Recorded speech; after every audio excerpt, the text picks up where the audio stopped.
Good evening students. Special section में देखिए हिंदी की चर्चा पहले करिए आप। यहाँ पर क्या है, क्या प्लस संज्ञा, क्या प्लस संज्ञा एक बार, फिर दोबारा क्या प्लस संज्ञा। यहाँ पर आप प्लस लगा लीजिए, प्लस छूट गया है प्लस लगा लीजिए। अरे क्या प्लस संज्ञा और क्या प्लस संज्ञा दो बार हम प्रयोग कर रहे हैं। अब इसके लिए जो इंग्लिश बन रही है देखिए, वेदर डॉट डॉट ओर का प्रयोग, ठीक अब पढ़े हैं, ठीक है ना। वेदर डॉट डॉट का प्रयोग होता है, वेदर डॉट डॉट ओर का प्रयोग होता है, फिर डॉट डॉट, इसको समझ लीजिए। तो यहां पर एक नाउन लगाना है और एक यहां पर नाउन लगाना है, यही स्ट्रक्चर है। अब यह नाउन सिंगुलर या प्लूरल दोनों में से कुछ भी हो सकता है, लेकिन ध्यान ये देना है, ध्यान दीजिएगा,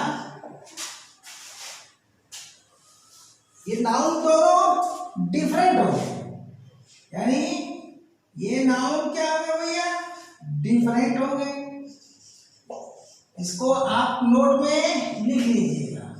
ये देखिए, यह नाउन जो है हम यहाँ नहीं लिख रहे हैं क्योंकि कचरा हो जाएगा, तो यहाँ का नाउन जो है ये डिफरेंट हो गए, ठीक। अब सिंगुलर हो गए, तो सिंगुलर हो गए तो सिंगुलर के साथ सिंगुलर ही लगेगा, फिर प्लूरल के साथ प्लूरल ही लगेगा। ऐसा नहीं है कि यहाँ सिंगुलर लिख देंगे वहाँ प्लूरल लिख देंगे और यहाँ प्लूरल लिख देंगे वहाँ सिंगुलर, ऐसा नहीं होगा। दोनों साइड में नंबर सेम होगा, यानी इधर सिंगुलर तो उधर भी सिंगुलर, इधर प्लूरल तो उधर भी प्लूरल। इस स्ट्रक्चर की मैं बात कर रहा हूँ, ठीक है ना। तो अब अन्यत्र ऐसा नहीं होता है, अन्यत्र ऐसा नहीं होता है, वेदर डॉट डॉट के साथ और जगह सिंगुलर प्लूरल हो सकता है, ठीक ना। जैसे हम कहें कि कोई चीज या तो शिक्षक या उसके छात्र, ठीक है ना, गलती किया है तो शिक्षक सिंगुलर हो जाएगा और छात्र प्लूरल हो जाएगा। लेकिन यहाँ का स्ट्रक्चर या के साथ नहीं है, क्या के साथ है, ये ध्यान देना है। तो या वाला भी मैं स्ट्रक्चर बढ़ाऊंगा, ठीक है ना, आपको बताऊंगा। तो चले हम अब इंग्लिश की बात समझ लीजिएगा। यानी नाउन क्या हुआ, यहाँ का नाउन सिंगुलर या प्लूरल, अगर सिंगुलर है तो इधर भी सिंगुलर है, इधर प्लूरल है तो यहाँ भी प्लूरल होगा, नाउन लेकिन डिफरेंट होगा। देखिए एग्जांपल में, हाँ एक चीज और, अब इसके बाद आर आर्मिक एवरीथिंग का प्रयोग होगा। तो आर का प्रयोग किसके लिए होता है, ये देखिए, और का प्रयोग सब, सभी, सबके, सब और सबको के लिए और का प्रयोग होगा। यहाँ पर देखिए, और क्या होता है, प्लूरल होता है, और क्या होता है, प्लूरल होता है।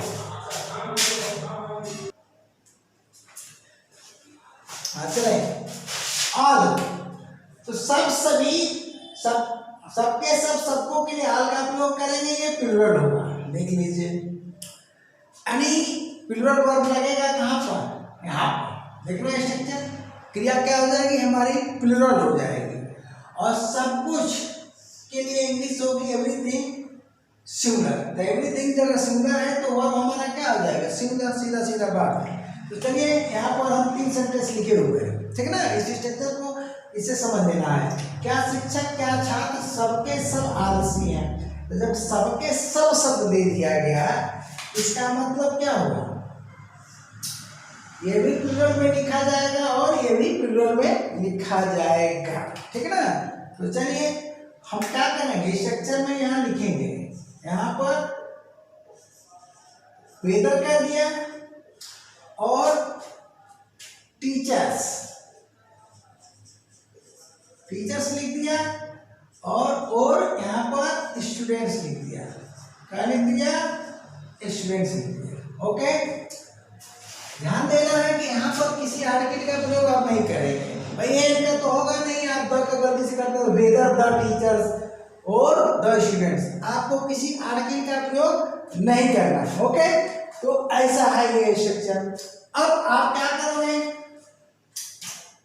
इसके लिए आल का प्रयोग करोगे, ठीक है ना, सबके सब मैं यहाँ दे दिया हूं, तो यहाँ पर आल लगा दिया, देखिए, उसके बाद ऑल है तो क्रिया क्या हो जाएगी, आर हो जाएगी, और अन्य शब्द यहाँ पर आएगा, हम स्ट्रक्चर में नहीं दिए हैं, ठीक ना, यानी कंप्लीमेंट पोर्शन तो आएगा ही, अगर क्रिया लिंकिंग है तो कंप्लीमेंट तो आएगा ही, तो कॉमन सेंस है, ऑल आर लेजी, लेजी क्या हो गया, कंप्लीमेंट पोर्शन हो गया, यानी अदर वर्ड्स तो आएगा ही, ठीक है ना, तो अदर वर्ड्स की जगह मैंने नहीं दिया, वो आप समझदार हैं, इंग्लिश में लास्ट में आ जाएगा, ठीक है ना, और हिंदी में क्या है, सुविधा के अनुसार आता है क्रिया के पहले, तो ये आपका आलसी, आलसी क्या है, अदर वर्ड्स है जो कंप्लीमेंट है, सी फॉर कंप्लीमेंट, यानी ये है कंप्लीमेंट, क्रिया क्या है हमारी, लिंकिंग वर्ब, सब डन है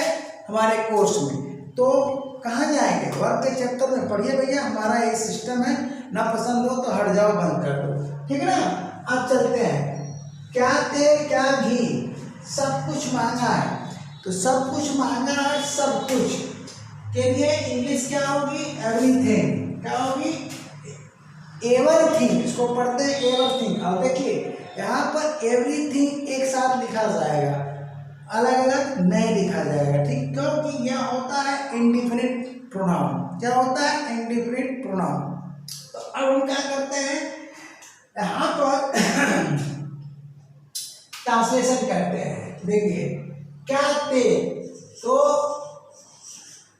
वेदर, अब क्या तेल, तेल क्या होता है, अनकाउंटेबल नाउन होता है, अनकाउंटेबल कॉमन नाउन, घी क्या होता है, ये भी अनकाउंटेबल कॉमन नाउन, तो सिंगुलर होगा, जब अनकाउंटेबल है तो सिंगुलर है, यानी सिंगुलर फॉर्म में लिखा जाएगा, तो वेदर आयर, ये देखिए वेदर आयर और घी, घी को आप घी लिख लेंगे। अब यहाँ पर क्या है भैया, एवरीथिंग है, क्या है, एवरीथिंग है, चलिए वेदर आयर और घी, तो अब इसके लिए काम लगाएंगे, एवरीथिंग का प्रयोग करेंगे, ठीक, अब एवरीथिंग है तो आप क्या लिखोगे, क्रिया सिंगुलर हो जाएगी, ये देखो ये सिंगुलर होता है, तो इज क्या लिख देंगे, कॉस्टली लिख देंगे, क्या हो जाएगा, कॉस्टली, हो गया ट्रांसलेशन। अब इस ट्रांसलेशन की बात कर रहे हैं, क्या गरीब क्या अमीर, तो देखो गरीब तो एडजेक्टिव है, ध्यान देगा, गरीब एडजेक्टिव है और अमीर भी एडजेक्टिव है, तो किसी भी एडजेक्टिव के पूर्व अगर हम आर्टिकल का प्रयोग कर देते हैं, ध्यान देना, तो यहाँ पर आर्टिकल लगाना हमारी क्या हो जाएगा, मजबूरी हो जाएगी, क्या हो जाएगा भैया, मजबूरी हो जाएगी, क्योंकि अब यहाँ कोई मजबूरी नहीं है, द आयरन नहीं लिख सकते हैं, द टीचर नहीं लिख सकते हैं, तो यहाँ तो मजबूरी है, क्यों, क्योंकि ये है एडजेक्टिव, ध्यान दीजिएगा ये बहुत खास बात है, और ये भी है एडजेक्टिव, ठीक, अब इनके ये एडजेक्टिव है, इनके पूर्व अगर हम द लगा देंगे तो यहाँ हमने द लगा दिया, रुक जाइए यहाँ ठीक से लिखता हूँ, यहाँ पर हम द लगा दिए, ये देखिए जैसे द लगा देंगे तो ये बन जाएगा प्लूरल कलेक्टिव नाउन, क्या बन जाएगा, प्लूरल कलेक्टिव नाउन, यही बात यहाँ भी लागू होगी, तो ये भी बन जाएगा क्या भैया, प्लूरल कलेक्टिव नाउन, दोनों, ठीक ना, तो यहाँ हमको लगाना पड़ेगा, क्योंकि स्ट्रक्चर में नाउन का ही प्रयोग करना है, एडजेक्टिव का नहीं, यहाँ मजबूरी हो जाएगी द का प्रयोग करना, जैसा कि मैं ऊपर बताया हूँ कि यहाँ आप नहीं प्रयोग करेंगे, ठीक ना, तो यहाँ तो मजबूरी है, कलेक्टिव नाउन हमको बनाना है, तो मजबूरी में तो करना पड़ेगा ना। अब चलिए क्या करते हैं, वेदर, अब यहाँ लगाएंगे गरीब के लिए द पुअर कर दिया, तो द पुअर, और यहाँ क्या कर दिया, द रिच कर दिया। अब ध्यान दीजिएगा, ये द पुअर और द रिच। अब ये क्या हो गया, प्लूरल कलेक्टिव नाउन। क्या हो गया, प्लूरल कलेक्टिव नाउन। और यह भी हो गया, यहाँ पर नाउन मैं लिख देता हूं, ये देखिए, ये दोनों के लिए हो गया, इसके लिए इसके लिए, ठीक। अब जब ये प्लूरल होगा तो इसके लिए आपको आ लगाना पड़ेगा, तो ऑन लगा दिया। अब चलिए, इधर जगह नहीं है, बाकी ट्रांसलेशन हम यहाँ करते हैं। नीचे क्या है,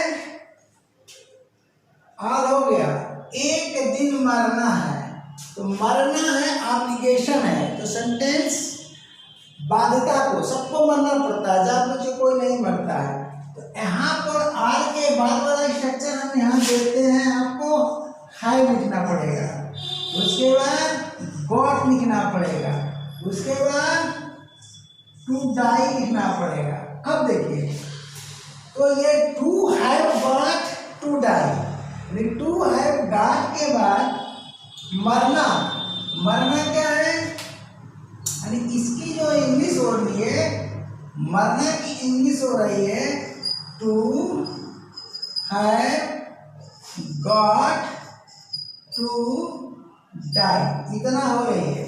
तो यहाँ इसका प्रयोग नहीं किया जाएगा, ठीक है ना। इन्फिनिटिव फॉर्म में मैं बताता हूँ, मेरी हैबिट है, ठीक है ना। तो ये प्रयोग नहीं आएगा, हैव गॉट टू डाई।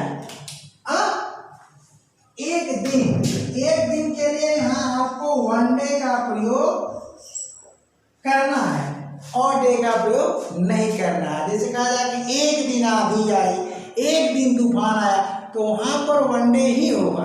एक रात बर्फ पड़ी तो वहां वन नाइट का ही प्रयोग किया जाएगा। आर्टिकल के चैप्टर में इसको मैं पढ़ा चुका हूँ। तो ये रहा आज का स्ट्रक्चर। तो क्या होगा, वेदर द पुअर और द रिच आर। अब यहाँ पर जो क्रिया लग रही है, यहाँ पर देखिए क्या लग रही है, प्लूरल लग रही है, ठीक है ना। हैव गॉट, देखिए, और ये गॉट का है आपका थर्ड फॉर्म है, यानी पास्ट पार्टिसिपल है, ठीक है ना। ट्रांसलेशन कहाँ बन रहा है, प्रेजेंट परफेक्ट टेंस में बन रहा है। कहाँ बन रहा है, प्रेजेंट परफेक्ट टेंस में बन रहा है, ये चीज है। तो इस तरह से स्ट्रक्चर फिनिश हुआ। अगले क्लास तक के लिए tata bye bye, thank you.